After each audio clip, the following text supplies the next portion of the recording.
Boa noite para você de casa. Vamos com o NTV News. Jovem de 19 anos morre em violento acidente na Avenida Fátima Porto.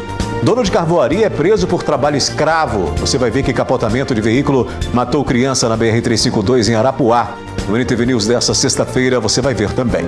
A preparação dos estudantes para o Enem 2024.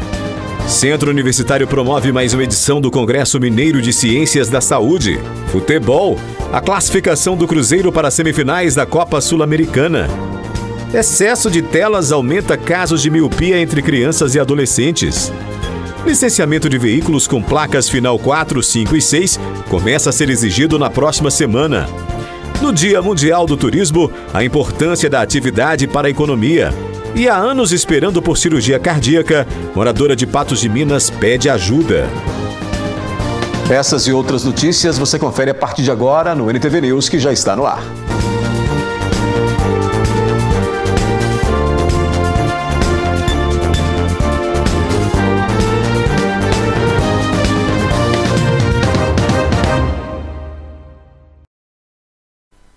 A gente começa com os destaques policiais. A Polícia Civil de João Pinheiro concluiu as investigações e indiciou um homem de 22 anos pelo furto de celular de sua ex-companheira. A Polícia Civil de Minas Gerais, por meio da 6ª Delegacia de Polícia Civil de João Pinheiro, concluiu as investigações e indicou um homem de 22 anos pelo furto do celular da ex-companheira. O fato aconteceu na cidade de João Pinheiro, no dia 14 de dezembro de 2023. De acordo com informações, o suspeito e a vítima tinham um relacionamento há cerca de 4 anos e teriam terminado cerca de 1 ano antes do ocorrido. No dia do fato, o homem teria invadido a casa da mulher e tomado o celular dela à força após uma discussão. Durante as investigações, o depoimento dos envolvidos foram colhidos, além do telefone celular que estava em posse do suspeito. Na noite de ontem, 2 motociclistas se envolveram em um acidente no cruzamento da Avenida Paranaíba com a Rua Ouro Preto. O cruzamento da Avenida Paranaíba com a Rua Ouro Preto registrou um grave acidente entre 2 motociclistas, um de 18 anos e um de 22 anos. O motociclista de 18 anos sofreu ferimentos e foi encaminhado à Santa Casa de Misericórdia de Patos de Minas. Já o motociclista de 22 anos, esse sofreu um ferimento mais grave no pé, inclusive com rompimento do tendão, a qual espalhou muito sangue, a qual a gente pode observar nas imagens aqui nesse cruzamento. Então esse de 22 anos foi encaminhado ao Hospital Regional Antônio Dias. Vale ressaltar uma situação, tanto na Avenida Paranaíba, também esse poste logo aqui, ó, que está aqui, também que é da Avenida Paranaíba, tem sinais aqui, e também na Ouro Preto também tem esse mesmo sinal, ou seja, ainda não se sabe precisar qual dos 2 motociclistas que avançou os sinais a qual aqui se tem para que esse acidente acabasse acontecendo. Um dos 2 motociclistas avançou esse sinal e por isso ocasionou esse grave acidente na noite desta quinta-feira. As marcas ainda continuam por aqui, os estilhaços das motos ainda continuam por aqui e a marca de sangue no chão também continua por aqui, bem próximo aqui na esquina da Rua Ouro Preto, nesse grave acidente envolvendo esses 2 motociclistas que aconteceu na noite dessa quinta-feira. Um jovem de 19 anos morreu na madrugada desta sexta-feira durante acidente de trânsito na Avenida Fátima Porto.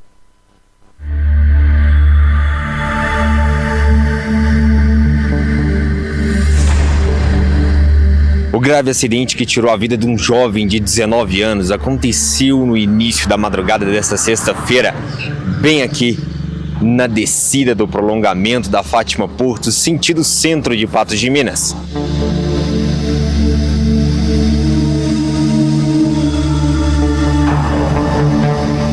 O acidente aconteceu bem aqui nesse local. O jovem de 19 anos estava com seu veículo Celta vermelho quando ele perdeu o controle descendo o prolongamento da Fátima Porto e atingiu a carreta que estava estacionada de forma violenta. Por volta de uma hora da manhã, nós fomos acionados, teve uma colisão de um veículo, bateu na traseira de uma carreta parada. A vítima é encarcerada. Chegando no local, a polícia militar e o médico do SAMU já tinham testado o óbito. Aguardou a chegada da perícia no local. Assim que foi periciado no local, a vítima, com o uso de equipamentos de desencarcerar, fizemos a retirada das ferragens do corpo da vítima, que foi encaminhado para o ML. A marca desse grave acidente que tirou a vida de Cristiano Antônio dos Santos Neto, de 19 anos, ainda seguem por aqui. Esse grave acidente que aconteceu na madrugada dessa sexta-feira tirou a vida desse jovem de 19 anos que acabou batendo violentamente aqui na Fátima Porto em uma carreta que estava estacionada.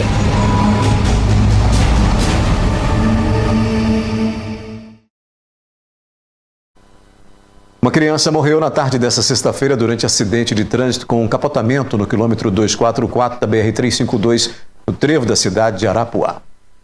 Segundo as informações, o menino de 1 ano e 3 meses teria sido arremessado para fora do carro. Outras 3 vítimas ficaram feridas, mas sem gravidade. Quando os socorristas chegaram ao local, elas já tinham sido encaminhadas ao atendimento médico em Arapuá. O motorista de 65 anos disse para a Polícia Militar que teria dormido ao volante enquanto seguia de Rio Paranaíba para Carmo do Paranaíba. Ele relatou ter se assustado com o carro invadindo a contramão e, para não bater de frente com outro veículo, desviou o Fiat Palio para a direita. Mas com isso perdeu o controle de direção, provocando o capotamento, saindo da pista e indo parar em meio à vegetação ao lado da rodovia. A Polícia Militar Rodoviária controlou o trânsito no trecho. Depois do intervalo, aqui no News, Centro Universitário promove mais uma edição do Congresso Mineiro de Ciências da Saúde e a preparação dos estudantes para o Enem 2024.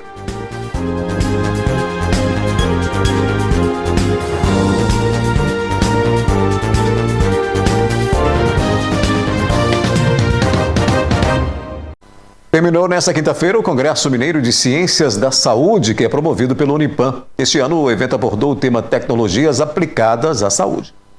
Realizado anualmente, o Congresso tem como objetivo reunir estudantes, profissionais e pesquisadores para discutir temas atuais relacionados à saúde, com foco especial nas inovações tecnológicas que estão transformando o setor. O grande objetivo do Concisa é a integração entre todos os alunos de todos os cursos, alunos, professores, ter a oportunidade de conhecer novos profissionais, palestrantes, ilustres, referências de cada área, para ampliar o conhecimento de todos nós. E esse ano o tema foi Tecnologias aplicadas à saúde, que está super em alta, né? A gente vê a cada dia novas tecnologias sendo utilizadas na área da saúde, porém da mesma forma com um olhar humano, né, em relação aos cuidados com o ser humano, né? Nós podemos utilizar as tecnologias,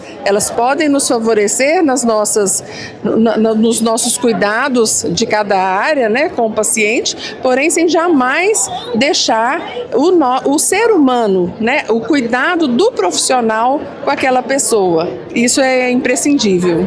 O congresso, que ocorreu ao longo de 4 dias, apresentou palestras e debates sobre as mais recentes inovações tecnológicas, além de proporcionar um ambiente de aprendizado e troca de informações. 4 dias bastante intensos. Na segunda-feira tivemos a cerimônia de abertura, a palestra de abertura, que foi sensacional, com a Leila. Na terça-feira, as apresentações dos trabalhos científicos. Nós não perdemos, né, essa parte científica também do evento, dando oportunidades para os nossos alunos apresentarem os seus trabalhos, né, desenvolvidos aí ao longo do ano. E nós tivemos uma mesa redonda muito diferenciada mesmo, foi excelente. Vamos encerrar também com mais uma palestra também voltada para esse tema de tecnologias aplicadas à saúde. O Concisa não apenas proporcionou uma rica troca de conhecimentos, mas também fortaleceu a integração entre alunos e profissionais da área da saúde, destacando-se como um evento crucial para o desenvolvimento acadêmico e profissional dos participantes. Esse ano foi surpreendente. Desde quando eu entrei na faculdade, né, em 2020, eu comecei a vir. Então, esse ano eu achei que tudo mudou nessa tecnologia. Eles trouxeram o tema, né, muito atual e principalmente gente que fala, né, sobre esse tema na nossa língua, né, que a gente aprende. Então, nós teve muita oportunidade assim, de comunicação, né, de aprendizado. É o tema da saúde, porque é muito importante para nós, que somos pessoas da saúde, estar estudando e capacitando cada dia mais para atender e dar o melhor de nós. Faltando um pouco mais de um mês para o Enem 2024, estudantes intensificam a preparação para as provas do exame que serão aplicadas nos dias 3 e 10 de novembro. A jornada de preparação para o Enem começa meses antes da prova, com uma rotina de estudos bem planejada. Os candidatos costumam organizar seus estudos em torno das disciplinas cobradas no exame, como ciências humanas, ciências da natureza, matemática e linguagens, além da redação.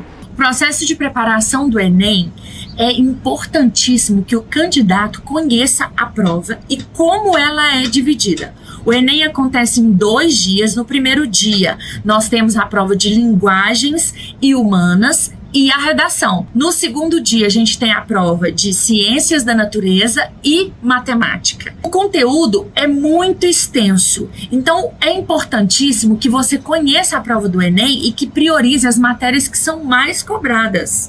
Principalmente agora nessa reta final, que não dá tempo mais de estudar tudo. Você vai precisar de uma estratégia. Então, conhecer os assuntos que são mais cobrados é importantíssimo.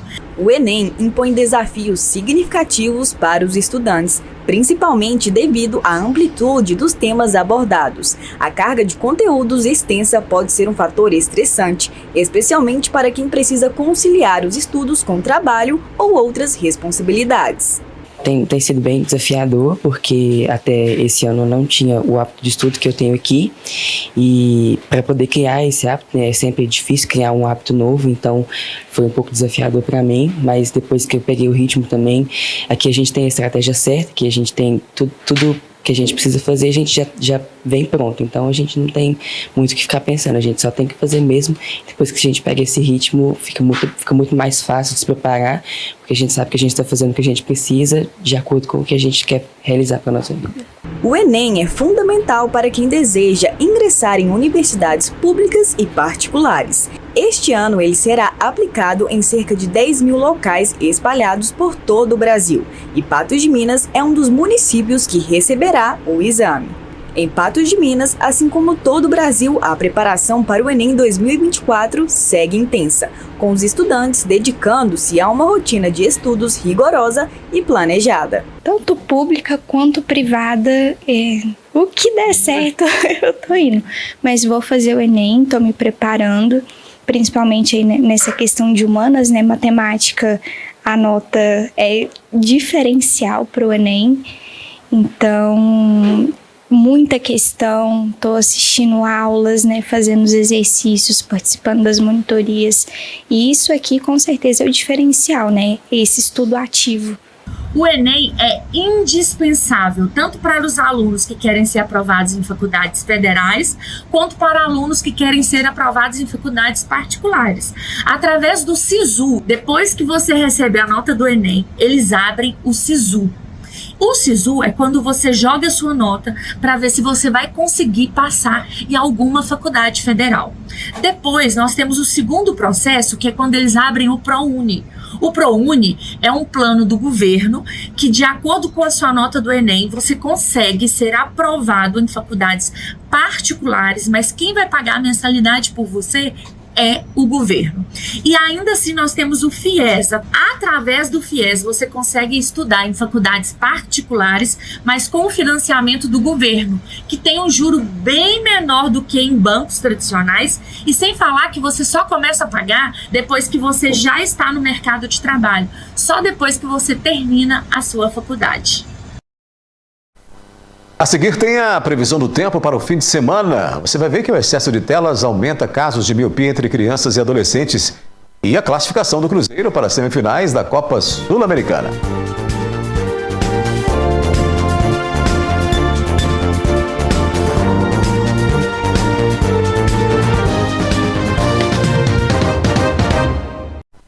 A gente começa esse bloco falando de futebol. O Cruzeiro garantiu vaga na semifinal da Copa Sul-Americana na noite desta quinta-feira, com um empate em 1-1 contra o Libertad, mas que no placar agregado de 3-1 favoreceu o time mineiro. Em noite de estreia do treinador Fernando Diniz e com mais de 52 mil torcedores no Mineirão, o Cruzeiro decidiu vaga para a competição continental. Diniz gritou, orientou, reclamou, mas também aplaudiu seus comandados. O gol do Cabuloso foi marcado aos 11 do primeiro tempo. A jogada começa com passe de Lucas Romero. Marlon se livra do marcador, faz o cruzamento para a área e encontra Caio Jorge, que cabeceia certeiro no contrapé do goleiro. Esse foi o segundo gol marcado pelo atacante, que já tinha feito dele no jogo de ida na semana passada. O Cruzeiro criou outras boas chances, como neste lance protagonizado por Lautaro Dias, que por pouco não ampliou o placar no Mineirão. No segundo tempo, o Cruzeiro ficou com uma a menos por causa da expulsão de Lucas Romero, que já tinha sido amarelado na primeira etapa da partida e recebeu o vermelho neste lance após pôr a mão na bola. Desfalcado, o Cabuloso passou a ser pressionado pelo Libertad, que conseguiu empatar a partida aos 26 minutos da etapa complementar. Ramírez cruza para a área e Roque Santa Cruz marca de peixinho, deixando tudo igual. Mas no placar agregado, a Raposa venceu por 3-1 e se classificou para a semifinal da Copa Sul-Americana. De fato, a expulsão mudou muito o que era o jogo. Eu gostei da equipe na parte de construção. Se eu fosse falar um pecado que a gente teve, que a gente criou muita chance, podia ter feito mais gols, o placar ficar um pouquinho mais folgado. Depois da expulsão, ia ficar difícil por conta da característica que o jogo já estava, porque eles já tinham feito isso no Paraguai, de colocar 2 centroavantes altos.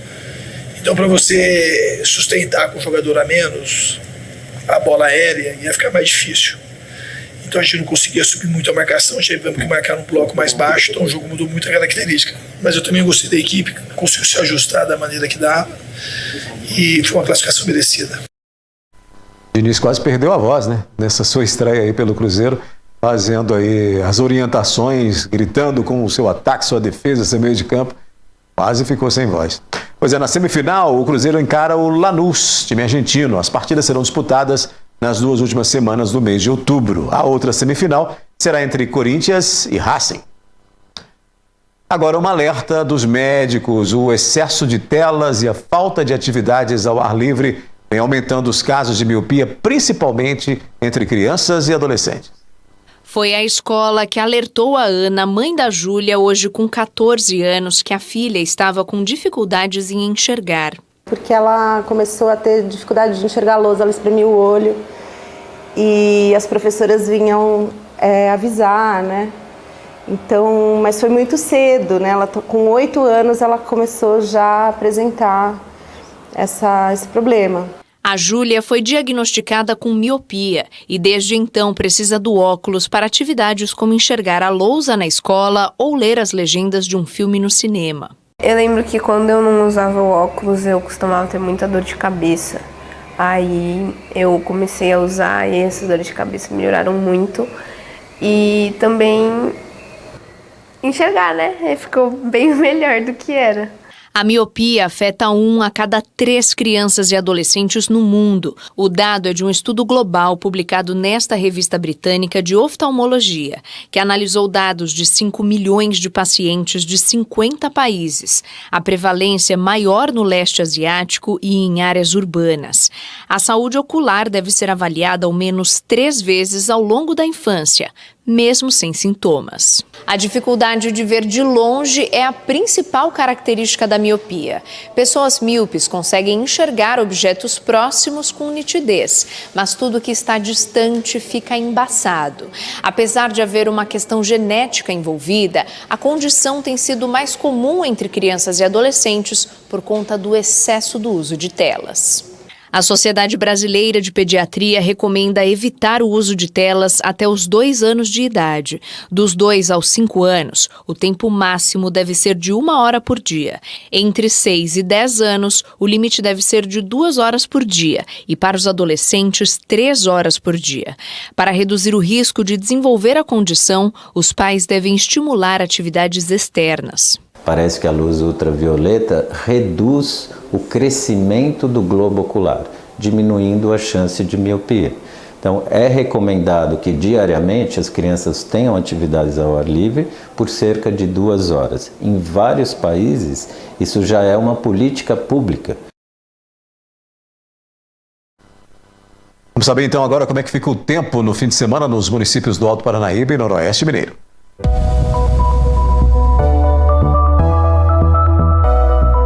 Previsão do tempo. Tendência de céu com muitas nuvens e possibilidade de chuva isolada. A umidade relativa do ar registra 30%. Em Patos de Minas, no sábado, mínima de 21 e máxima de 37 graus. No domingo, variam de 17 a 34. Em Varjão de Minas, no sábado, de 21 a 35 graus. E no domingo, de 17 a 32 graus. Em São Gotardo, no sábado, de 19 a 35 e no domingo, de 17 a 31 graus. Em Lagamar, no sábado, de 22 a 38 graus e no domingo, variam de 19 a 35. Em Patrocínio, no sábado, de 20 a 37 graus e no domingo, de 17 a 35. Em Lagoa Grande, no sábado, mínima de 23 e máxima de 38 graus e no domingo, variam de 21 a 35 graus.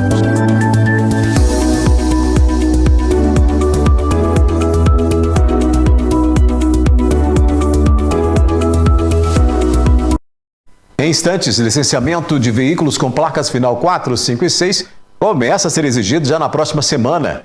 E dono de carvoaria é preso por trabalho escravo.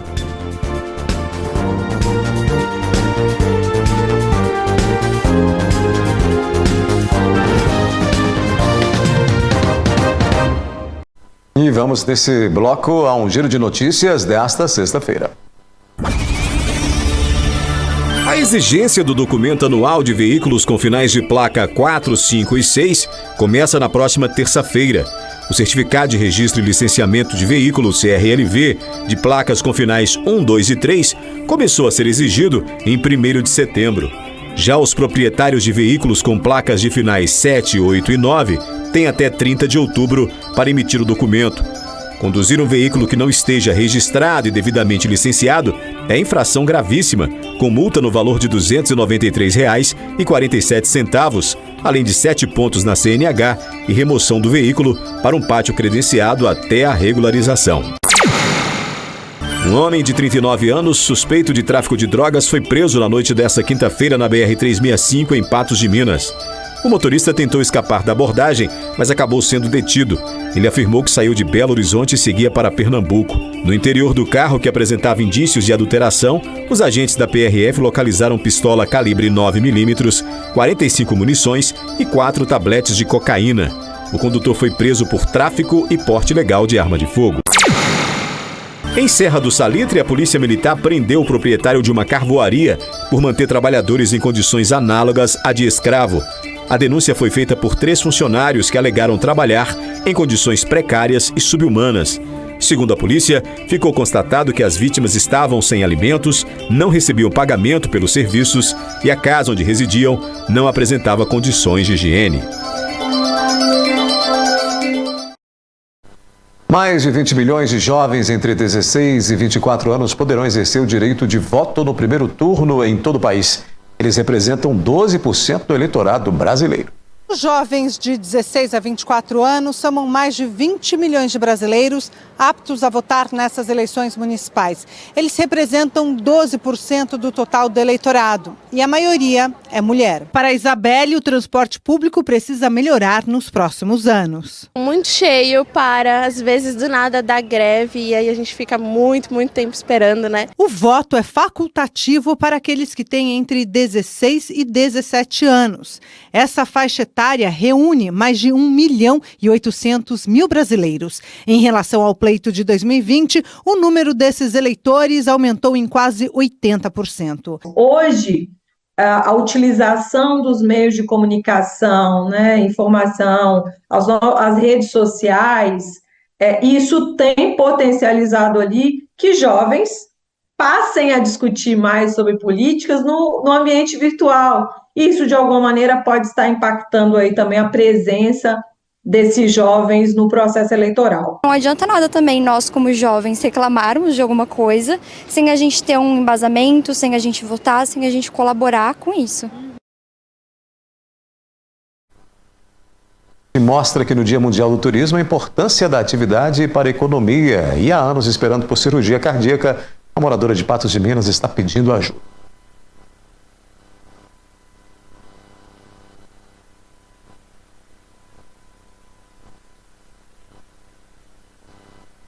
Vamos ao intervalo comercial.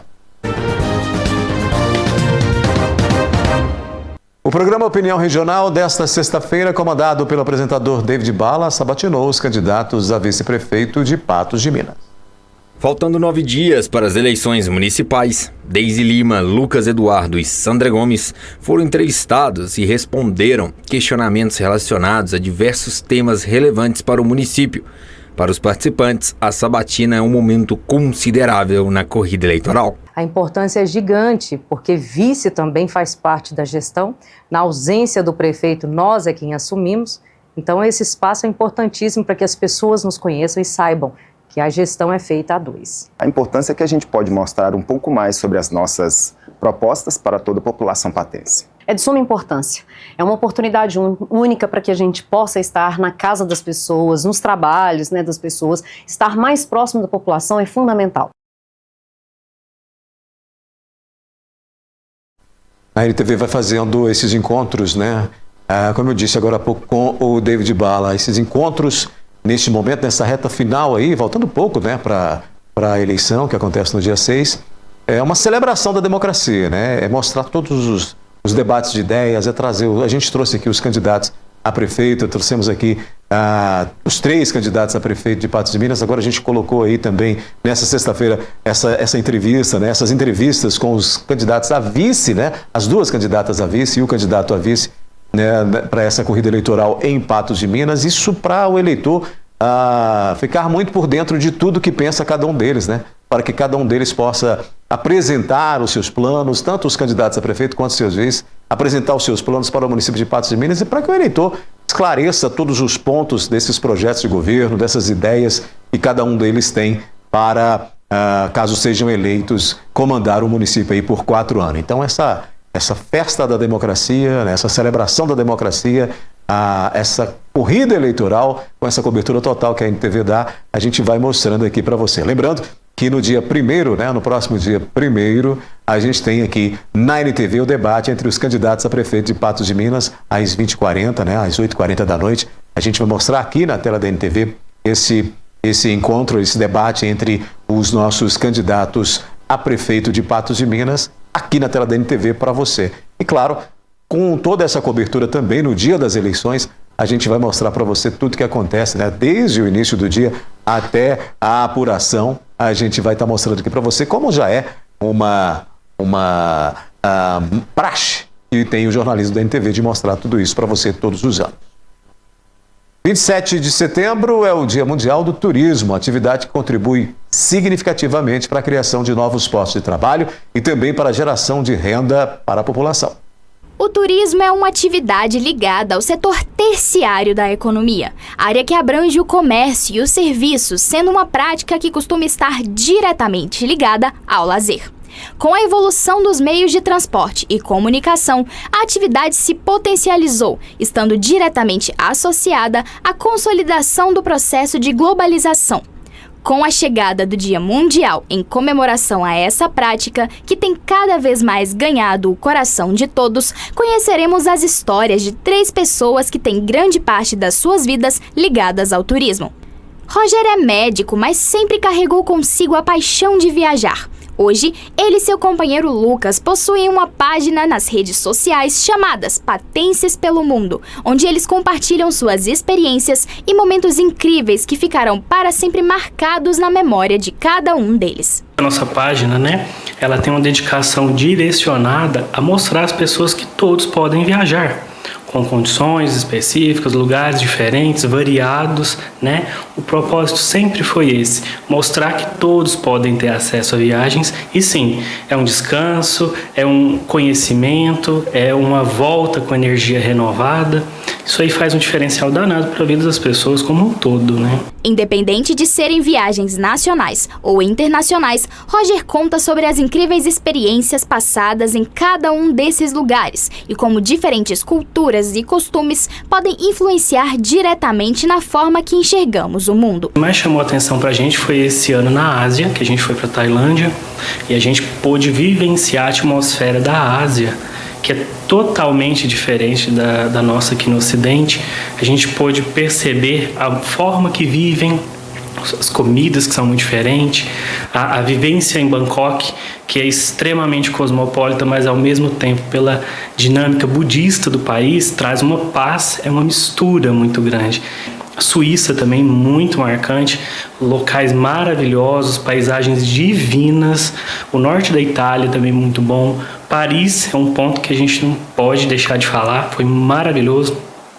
Parte regional da França, a Inglaterra também, México, Estados Unidos ali também não tem como, né? A parte de Orlando ali é maravilhoso. Franciele e Diego contam que desde o início do seu casamento sempre sonharam em conhecer diversos lugares e viajar pelo mundo, mas nem sempre as condições financeiras eram favoráveis. Até que um dia conheceram o sistema de milhas e a partir daí os sonhos começaram a se realizar. Antes de conhecer as milhas a gente não tinha condição financeira, somos assalariados.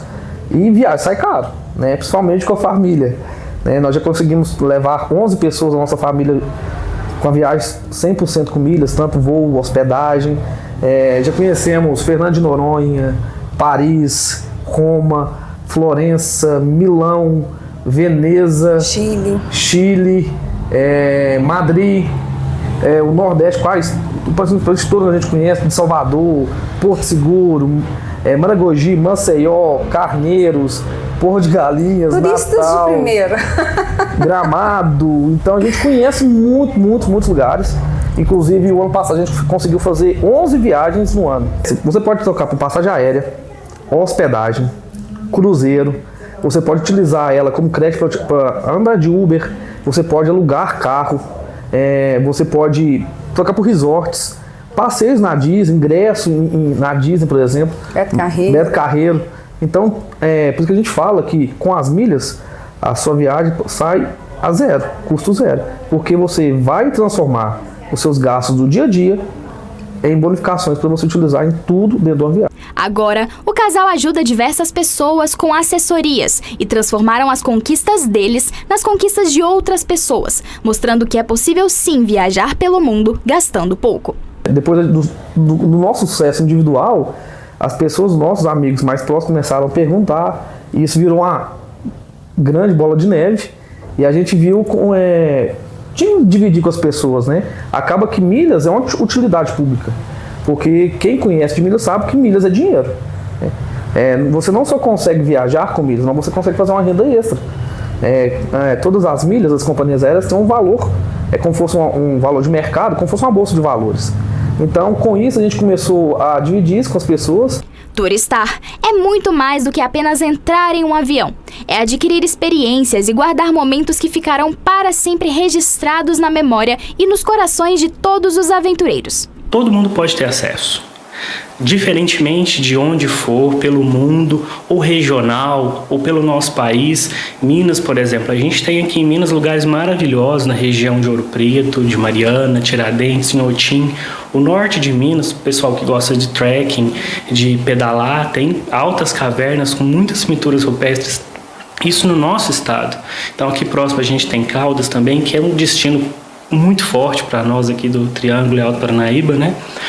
Viajar, buscar sempre espairecer, se organizar e sempre buscar aí o melhor lugar que te agrade, faça ficar bem e voltar renovado. Hoje eu vejo que nós não somos nada, porque em especial depois que a gente viaja para o exterior, mais em especial para a Europa, são culturas totalmente diferentes, culinária diferente, o jeito das pessoas tratarem umas às outras diferente, mesmo que próximo. Exemplo, lá em Paris, na França, o povo é um pouco mais fechado, um povo mais sério, mas muito educado. Na Itália já é um povo mais ativa brasileira, conversa alto, gosta de comer todo mundo junto, a comida lá que é o que se reúne, é um povo mais acalorado. Viajar é tudo de bom, né? Turismo, então, dessa maneira como eles fazem aí com as milhas, bem interessante. Olha, eu disse que a gente mostraria hoje a situação de uma moradora de Patos de Minas que precisa fazer uma cirurgia cardíaca, mas que há anos enfrenta a longa espera pelo procedimento na rede pública de saúde. Esse material eu vou trazer ele amanhã, no NTV News de amanhã, tá? Na edição de amanhã, a gente mostra essa reportagem, esse pedido de ajuda, esse apelo dessa moradora de Patos de Minas à população. O NTV News está terminando, volta amanhã com Matheus Borges. Eu te encontro na segunda-feira, às 19 horas. Boa noite para você, bom fim de semana e até segunda.